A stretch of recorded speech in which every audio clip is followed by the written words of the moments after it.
और युद्ध के मैदान में रूस का हमला, जी हां, यूक्रेन के एयरफील्ड पर हमला हुआ है। यूक्रेन का ड्रोन डिपो तबाह हो गया इस हमले में। To був більший, зараз.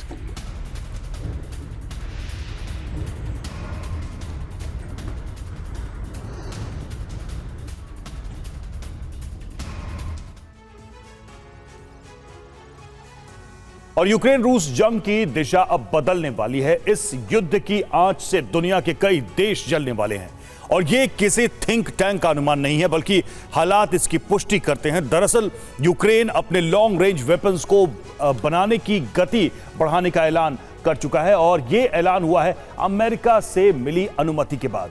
लेकिन बाइडेन प्रशासन से मिली यही अनुमति रूस के लिए एक ऐसी धमकी है जिसका जवाब विनाशक जंग ही हो सकती है। अब क्यों है ये अनुमति यूक्रेन के लिए जरूरी और क्या होगा इस जंग का भविष्य, इसे हमारी एक्सक्लूसिव रिपोर्ट में देखिए।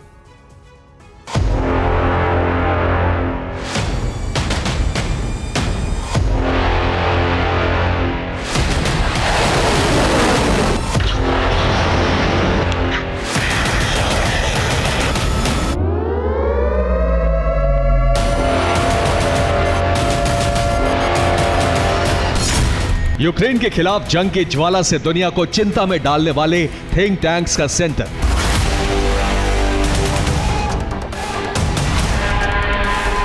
मॉस्को, जिसे दुनिया सेकेंड सुपर पावर कैपिटल के रूप में जानती है।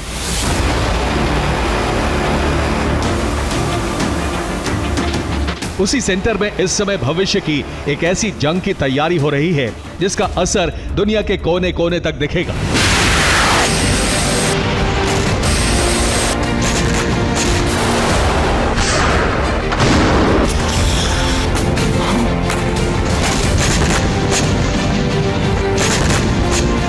और इस तैयारी का कारण है एक ऐसी परमिशन जो शायद नहीं मिलनी चाहिए थी, क्योंकि इस परमिशन का मतलब ही है रूस के खिलाफ एक ऐसी जंग जिसमें शहरों की तबाही के साथ साथ सिविलियंस की जान जाने का सबसे ज्यादा जोखिम होगा।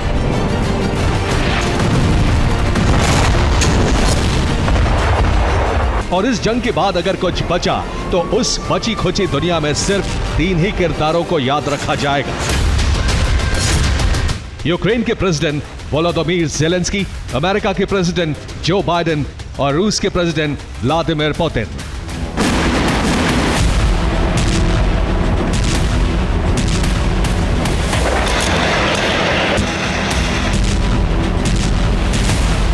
हालांकि करीब करीब 33 महीने से जारी ये जंग अगर बेनतीजा है, शांति बहाली की उम्मीद खत्म है, तो ये मोड़ आना ही था।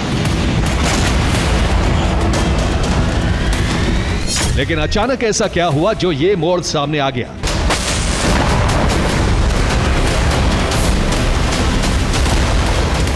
वो कौन सी परमिशन है, किसे मिली है और किसने दी है, जो दुनिया के लिए बारूदी तबाही की मुनादी कर रही है?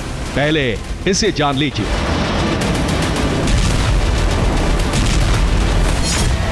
यह परमिशन है लॉन्ग रेंज वेपन्स के उत्पादन की और इस परमिशन का दूसरा हिस्सा है उत्पादन तेजी से बढ़ाना। इस परमिशन को जारी करने वाला देश है अमेरिका और परमिशन मिली है युद्धग्रस्त यूक्रेन को।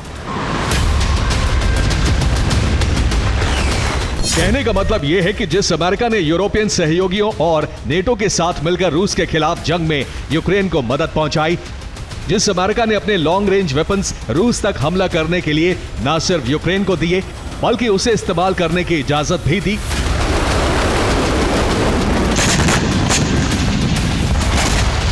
उसी अमेरिका ने अब यूक्रेन में ही लॉन्ग रेंज वेपन्स डेवलपमेंट और रक्षा उत्पादन बढ़ाने के लिए मंजूरी भी दे दी है।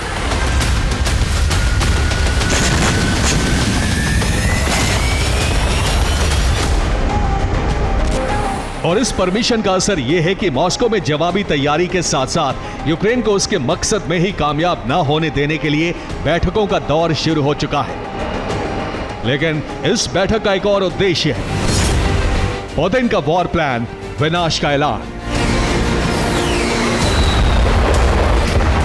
और इस ऐलान में दुनिया के वो देश दूसरे क्रम में आते हैं जो अमेरिका के साथ खड़े हैं, क्योंकि पहले नंबर पर रूस के टारगेट पर अमेरिका ही होगा। और ये अनुमान नहीं बल्कि इसका प्रमाण भी सार्वजनिक है। यूक्रेन को लॉन्ग रेंज मिसाइल की परमिशन देने वाले देशों में अमेरिका मुख्य है, लेकिन खबर यह भी है कि अमेरिका के बाद ब्रिटेन और फ्रांस भी यूक्रेन को लॉन्ग रेंज वेपन्स डेवलपमेंट की मंजूरी देने को तैयार है। वहीं दूसरी तरफ यूक्रेन को लॉन्ग रेंज वेपन्स देने की परमिशन ने नेटो में फूट डाल दी है। सबसे मुखर तौर पर इटली की पीएम जॉर्जिया मेलोनी ने बाइडेन के फैसले पर आपत्ति जता दी। और बाइडेन के इस फैसले से नेटो में पड़ी फूट का सबसे बड़ा प्रमाण है तुर्की का रुख, जिसने यूक्रेन को लॉन्ग रेंज वेपन्स के विकास और उसके रूस के खिलाफ इस्तेमाल के फैसले पर न सिर्फ आपत्ति जताई है बल्कि इसका असर भी बताया है। एर्दोआन ने कहा, अगर रूस के खिलाफ लंबी दूरी के हथियार पर फैसले को मंजूरी मिलती है तो फिर रूस को भी अपने बचाव का अधिकार होगा और पश्चिम को रूस की अपडेटेड न्यूक्लियर रणनीति पर ध्यान देना चाहिए, जो मॉस्को को खतरों से बचाने के लिए न्यूक्लियर हथियारों के इस्तेमाल का अधिकार देती है। यानी ट्रंप के पावर सेंटर बनने से पहले यह होता है तो फिर दुनिया एक ऐसे युद्ध में चली जाएगी जिससे निकलना मुश्किल होगा। और यह परिस्थिति सिर्फ तबाह हो चुके यूक्रेन के ही हित में होगी।